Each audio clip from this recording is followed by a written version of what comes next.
আমি শুরুতেই রিপন আপনার কাছে একবার আসি, কারণ গতকাল আপনার সঙ্গে আবার কথা হয়েছিল। আপনি বলেছিলেন যে মুক্তিযোদ্ধাদের অপমান বিএনপি সমর্থন করে না। আপনি বলেছিলেন যে বিএনপির ভারতের বিরুদ্ধে কোনো বিদ্বেষ নেই, কিন্তু আজকে দেখতে পাওয়া যাচ্ছে যে কুমিল্লার যে ঘটনা ঘটেছে তার জন্য বিএনপির তরফ থেকেও একজনকে বহিষ্কার করা হয়েছে যে কেন সেই ঘটনাটা ঘটিয়েছে। অর্থাৎ প্রমাণ হয়ে গেল মুক্তিযোদ্ধাদের হেনস্থার পেছনে বিএনপিরও একটা অংশ কাজ করছে। এদেরকে কেন নিয়ন্ত্রণ করা যাচ্ছে না? মানে এতে কি আদৌ দেশের ভাবমূর্তি উজ্জ্বল হচ্ছে? আর দুই, শেখ হাসিনাকে আপনারা বলছেন ফেরত চাইছেন, শেখ হাসিনাকে ফেরত চাওয়ার জন্য এত উদ্গ্রীব হয়ে উঠছেন কেন? রিপন। ধন্যবাদ। আমি প্রথমে আপনাকে ধন্যবাদ জানাচ্ছি সোনালীদি, এবং আমাকে সময় দিতে হবে এবং কথাগুলো শুনতে হবে।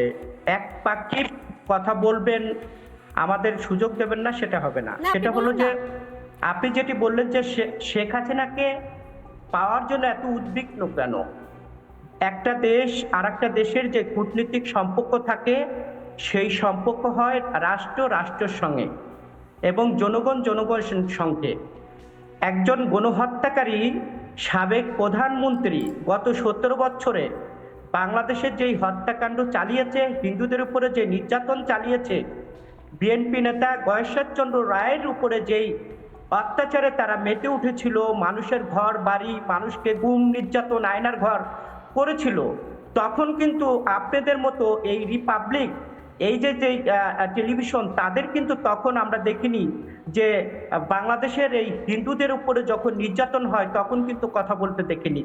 কিন্তু আমরা সাম্প্রতিক সময় দেখলাম, একটু আগে আমি দেখেছি যে রিপাবলিকান জামাতের আমির যে বক্তব্য দিয়েছেন, সেই বক্তব্যটা তারা প্রচার করেছেন, কিন্তু কাট করে প্রচার করার চেষ্টা করছেন। সেখানে তিনি কি বলেছেন সেটা পূর্ণাঙ্গ বিবেচনা না করে একটা হেডলাইন দেওয়ার চেষ্টা করছেন।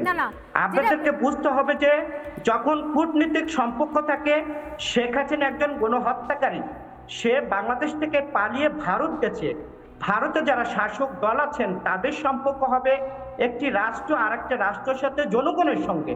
কিন্তু আমরা দেখছি যে ভারতে যারা শাসক দল আছে তারা একটি দল এবং একজন ব্যক্তিকে সমর্থন করে এবং করার চেষ্টা করছে।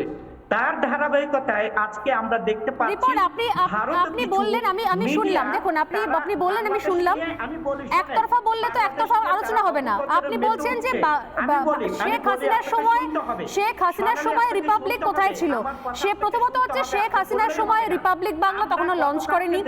আর দ্বিতীয় কথা, আপনি নিজে বলুন, শেখ হাসিনার সময় আজকে ঢাকাতে যে হিন্দুদের মিছিল দেখছি, আজকে চিন্ময় কৃষ্ণ প্রভু অ্যারেস্ট হয়ে বসে রয়েছেন, একটা আইনজীবী পেলেন না। শেখ হাসিনার সময় এরকম কটা ঘটনা ঘটেছে আপনি নিজে মনে করে বলুন। কারণ আমি হয়তো রিপাবলিকে ছিলাম না, আমি অন্য কোনো চ্যানেলে ছিলাম, কিন্তু এই ধরনের ঘটনা কটা ঘটেছে? আপনাদের দলের নেতা রুহুল রিজভী তিনি কি ভাষায় কথা বলছেন, কি বলছেন? আপনি কথার মাঝখানে বললেই হবে না সোনালী, আপনি আমার কথা শুনুন। আপনি বলুন না, আপনি উত্তর দিলে আমি আবারও প্রশ্ন করব। আপনি যদি বলেন তাহলে আমি আপনাকে ভিডিও পাঠাবো। ফরিদপুর জেলার শুভ্র শেখ গিয়েছিল কলকাতায়, তাকে ভারতের অসাধু মিডিয়া তার পাসপোর্ট জব্দ করে তাকে দিয়ে একটা স্টেটমেন্ট দিয়েছে, যেই স্টেটমেন্ট বাংলাদেশের হিন্দু এবং বাংলাদেশের মানুষের উপরে একটি বাংলাদেশ নিয়ে খারাপ অপপ্রচার করছে। কিন্তু আজকে সেই ফরিদপুরের শুভ্রর বাবা বলছেন যে এটা আমার ছেলেকে জোর করে দেওয়া হয়েছে, কিন্তু এটা তো আপনারা প্রচার করেন না।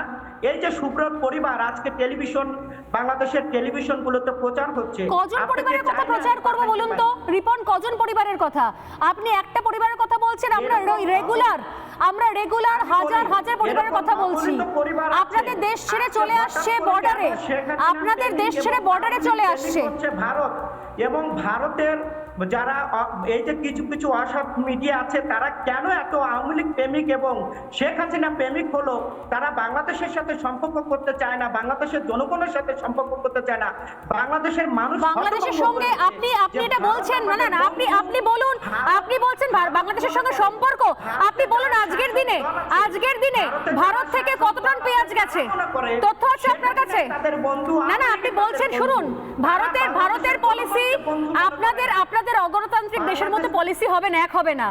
ভারত দেশ নির্ধারণ করবে যে কোন কাকে আশ্রয় দেওয়া হবে, কাকে আমাদের দেশের অতিথি বা কে হবে। আপনি না আপনি আপনি আপনি বলছেন যে বাংলাদেশের সম্পর্ক, আপনি বলুন আজকের দিনে রিপন, আজকের দিনে কত টন পেঁয়াজ গেছে দেশে, আপনাদের কোনো খবর আছে? বলুন বলুন কত টন পেঁয়াজ গেছে?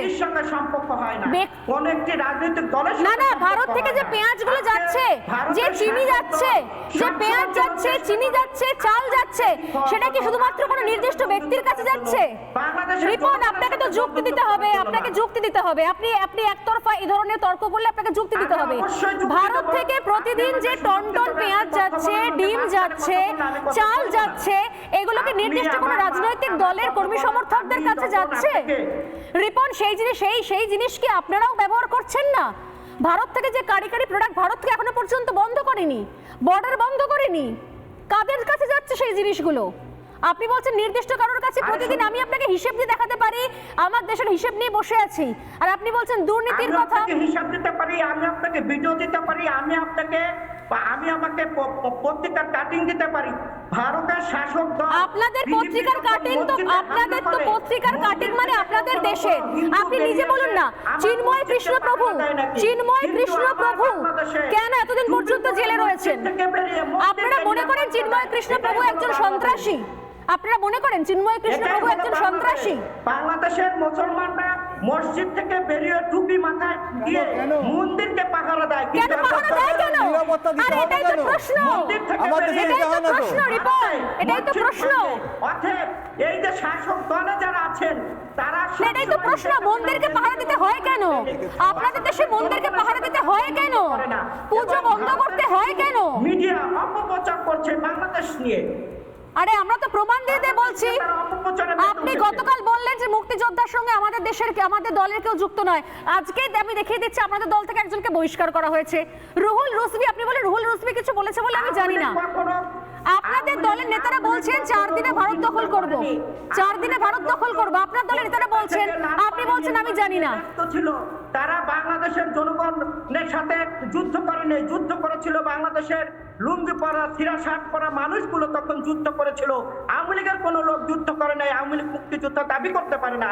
আওয়ামী লীগ মুক্তিযুদ্ধ, আওয়ামী লীগের কেউ মুক্তিযুদ্ধ করেনি বাংলাদেশের মানুষ আমি জানি না। আমি নিঃসন্দেহে পরবর্তীকালে আওয়ামী লীগের না আপনার এই প্রশ্নের উত্তর আমার কাছে নেই। আপনি আমার প্রশ্নের কোনো উত্তর দিচ্ছেন না। আপনি বলছেন যে আওয়ামী লীগের কেউ মুক্তিযুদ্ধ করেনি, আর আপনি মাঝখানে বললে আমি কথা বলবো না। না মাঝখানে কথা বললে আমি বলবো না। আপনি দেখুন, একতরফা তো হতে পারে না।